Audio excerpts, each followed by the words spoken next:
Hello, so welcome back to the garage. Last time we made a mould for the guitar, for the front and back of the guitar. So this time I'm going to look at where to get the wood from and starting to put that wood together so that we can actually start making that guitar. Okay, so we've made the mould. Now it's time to make the actual guitar. And the first thing that is really important to do when you start making any guitar is to make a template. So making it out of Perspex, because that makes it a lot easier. And I can just get the Perspex, put it on my plan, and then using a Sharpie, I can just draw around the edges. So all I need is half. Okay, so I'll mark the center line and then I can just draw around it and I'll end it with the shape that I'm looking for. So here we go.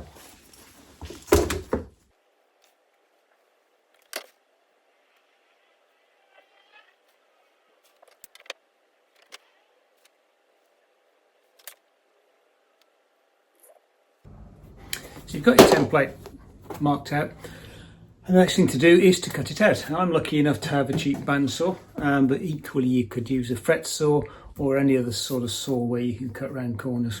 Fairly straightforward, so let's cut it out.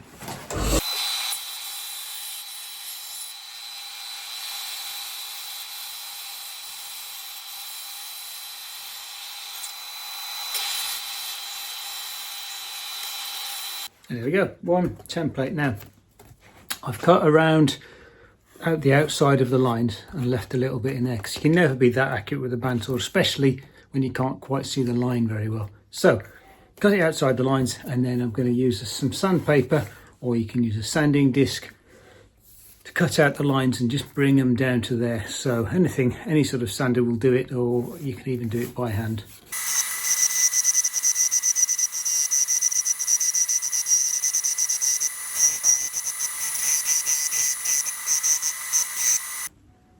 And here's the finished thing. It's just really useful because it's see-through.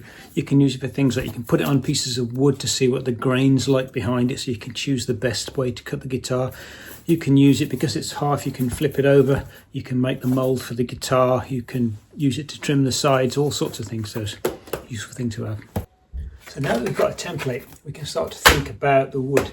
And we know that the guitars that we're looking at are going to be made of a sandwich of maple, poplar and maple again. Now 1.5mm maple veneer is really hard to get. It is on the internet anyway. I've looked around all over the place. It's really hard. It's really expensive to find, until I discovered this stuff, which is actually laminations for a skateboard, believe it or not. So skateboards are made of something like 7 laminations of maple, and it's exactly the right thickness that we're looking for, 1.5mm. So that's ideal, and it's really quite cheap. It's like 15 of your pounds for a skateboard pack. So that's just the job. And this one's not very good. You can see it's got a bit of a knot in it, but some of the others, I've got loads of them here. There's some cross grain which is not really much good to us. Might be options somewhere, but there's some which are much nicer. So I'm getting 3, 4, 5 sheets. So obviously it's too thin. In reality, for the real ones, they would have a big sheet of maple that they would cut. I'm going to have to join the two, and unfortunately, because they're skateboards, they're not book matched. When you buy a set of wood for a normal guitar, they're book matched, and so you open it up and the grains match. These, you kind of have to look at the two, flip them around, play around, see if you can find a way that the grains will match up. In this case, I'm going to try and fit the guitar into the bit where the knot isn't as well. And all you do is you can get your template and you can move it around on the wood, see where you get a nice grain pattern and where it fits in around the splits and around all the knots and things, and then you can draw around it. And then all you do is flip it over, draw it on the other piece. You can then make a rough cut to get 2 bits that you can then join together. Now, as this is veneer, cutting it is relatively simple. All I need is a sharp knife, a straight edge, and I can just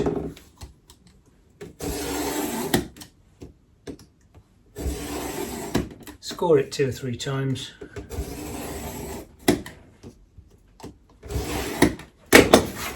And what will happen is it should just put it on a straight edge, it should just bend and break along the edge, and you get a flappy bit which you can then just run a knife down and it's done. It's easier than sawing it.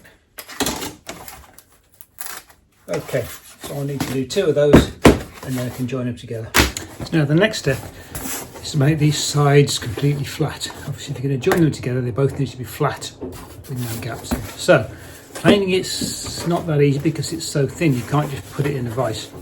So what you do, I'll pan you down a little bit, you take one piece of wood, put it down on there, you put your wood on the top. Now with sort of thicker wood, you can then take your plane and you can just go along. Now planes are always got 90-degree angles here, so you can always use them on their side and it'll keep the thing nice and flat. Now in this case, the problem is this is really springy wood, so what I'm going to do is use a second piece of wood like that, line it up so there's just a little bit poking out, and then I'm going to take my plane, put it down a little bit more, and then I can go along the edge like that, take off nice square wisps, and when I've done that I can then take my straight edge, I can hold it up to the light and have a look how good that straight edge is, and in this case it still needs quite a bit taking off.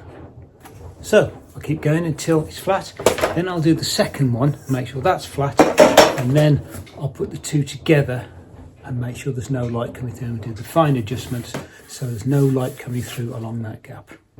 So the 2 bits done now, I'm holding it up to the light. I've done a little bit of adjustment and I think that's reasonably good. It's about as close as I can get it with this thin wood. The problem with the thin wood, of course, is it moves around and it's difficult to hold together. But I think that's it. We can now glue these together. So now gluing these 2 together is going to be a bit of a challenge.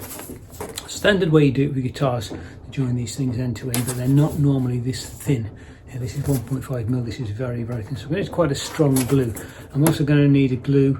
This is going to be waterproof because I want to steam this into shape later. I want something that's not going to fall apart. So I'm going to use standard sort of, well, this is Araldite, so it's epoxy resin glue. So that should dry reasonably quickly and should give me quite a strong bond onto it. So joining them together, this is how you do it. Start off with a flat board, so let's pan you down. So this is the back of an old kitchen unit worktop. So I can put the 2 things down. And what you can see that I've done is I've got a ruler down the middle, so just give me a few mil worth of thickness. So essentially I'm making a triangle like that, and the idea is I'm going to clamp the boards in place, and then when I take the middle out, the triangle will collapse and it will force the 2 together just a little bit. So what I do, put these in, and then to clamp them in place, what I'm going to use are some nails. So I just knock them into the board along here, fix each one in place. So now the nails are in, you can see when I take out the ruler, that allows it to flex a little bit. The problem with this stuff is it's so thin, it's quite difficult to do, but if I line these up, I should be able to press that down. I get a nice solid joint which I can clamp down. Now you'll note first of all I've got some bits of paper underneath.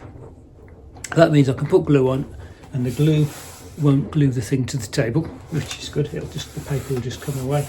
And also I'll put some more paper on top. Then I've got a piece of wood here which I can clamp on the top, and I'll put clamps at both ends, and that'll hold the joint firmly down while the glue sets and while the wood's being held together. I might even put some weights on this side just as it's so thin it's bowing under the pressure. Okay, let's put the glue on.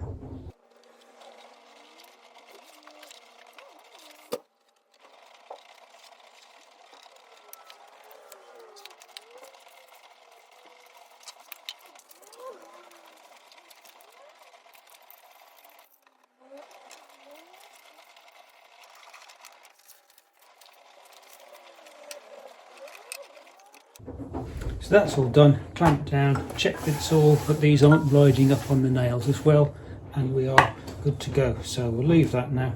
I've also just double checked that this is down the middle and not to the side of the joint. So okay, that's all good. Come back in a few hours when that's set. So it's been a few hours now, so let's take the clamps off and see what we've got.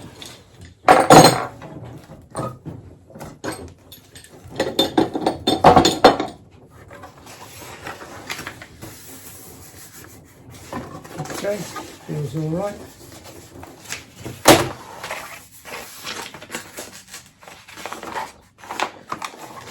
So it seems to be holding for the moment. I'll be very gentle with it because the glue isn't fully cured.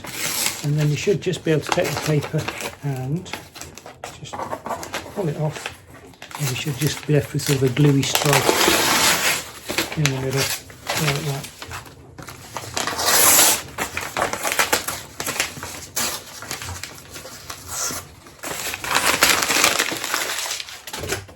There we are. Do that on both sides.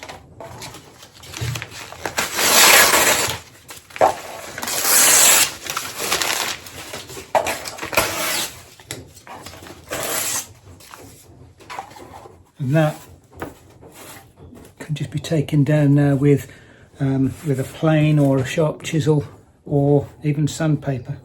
I'm going to leave that flat somewhere now so it can properly cure when I do another one. Okay, so we've come on to the middle layer now. Now, in the plans, it says the middle layer is poplar. Now, getting hold of poplar veneer is, again, really, really difficult. I've not been able to find any on the internet. Not for the right thickness, which is about 2mm. But what I have found is that light ply tends to be made of poplar. So this is what I've managed to get. Again, it's not wide enough. This is designed for laser cutting. I'm not going to use it for that. So what I'm going to have to do is, again, I'm going to have to join it along here with some epoxy. I'm doing exactly the same thing as I did with the maple. I'm going to start off by finding a nice bit of it. So I've got my little Perspex plan, allow a decent overlap, draw around it very roughly, and that'll tell me how big to cut it. So I know I need to cut it across here, so I've got two nicely sized boards. So I'll do that to both of them, and then I'll glue them together in exactly the same way as we did with the maple. So I hope that was useful. We're now in a position that we can actually start pressing those pieces of wood into shape. So that's going to be interesting. So hopefully I'll see you next time. Don't forget to press the subscribe button.